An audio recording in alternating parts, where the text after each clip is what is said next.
2011 সালে দুর্যোগ ব্যবস্থাপনা অধিদপ্তরের বিভিন্ন প্রকল্পে মাঠ পর্যায়ে 4 শতাধিক উপসহকারী প্রকৌশলী নিয়োগ পান। পরে এদের মধ্যে 213 জনকে রাজস্ব খাতে অন্তর্ভুক্ত করা হলেও এই প্রক্রিয়া থেকে বাদ পড়েন 195 জন।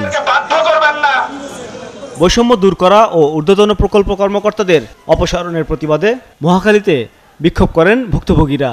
তাদের অভিযোগ, দুর্নীতিগ্রস্ত সাবেক সচিব শাহ কামালের সময়ের কিছু কর্মকর্তার সিন্ডিকেটের কারণে অনেকেই সুবিধাবঞ্চিত হন।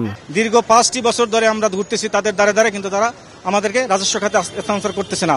যারা এই বিশেষ টিআর কাবিকা বরাদ্দের সঙ্গে সরাসরি সম্পৃক্ত তারা এখনো কর্মরত রয়েছেন, আমরা তাদের অপসারণ চাই। একটা লোকের নামে বরাদ্দ দিয়ে আরেকজনকে লাইবেল ফিক্স আপ করে, এর থেকে বড় বৈষম্য আর দ্বিতীয়টা হতে পারে না। এদিকে 6 দফা দাবিতে মানববন্ধন করে cable operators association of Bangladesh.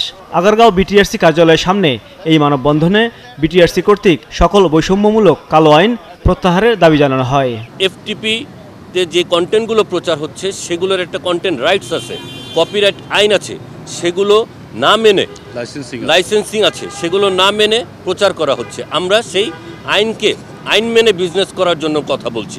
এদিকে ইনচার্জকে অপসারণ করা সহ 12 দফা দাবিতে পান্থপথে বিক্ষোভ করেছে বসুন্ধরা সিটি কমপ্লেক্সের দোকান মালিক ও কর্মচারীরা। বিক্ষোভে চুক্তি বহির্ভূতভাবে বসুন্ধরা মার্কেটে অবৈধভাবে কয়েক গুণ বেশি ভাড়া আদায়ের অভিযোগ করেন তারা। আমাদের বেসমেন্টে যে ডিটেলে চুক্তি আছে, যে ভাড়াটা ডিটেলে উল্লেখ করা আছে, ওই ভাড়ার চেয়ে 4-5 গুণ এমন আছে যে 7-8 গুণ পর্যন্ত বেশি নিচ্ছে। শুধু চাই হলো এই ইনচার্জের পদ হোক, আর যখন স্টাফদের বের করে দেয়, তাদের একটা পরিবার আছে, তারা এটাও চিন্তা করে না যে পরিবারটা কিভাবে চলবে।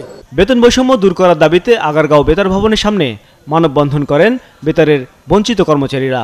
মাস্টার রোলে নিয়োগকৃতদের রাজস্ব খাতে অন্তর্ভুক্তের দাবি জানান তারা।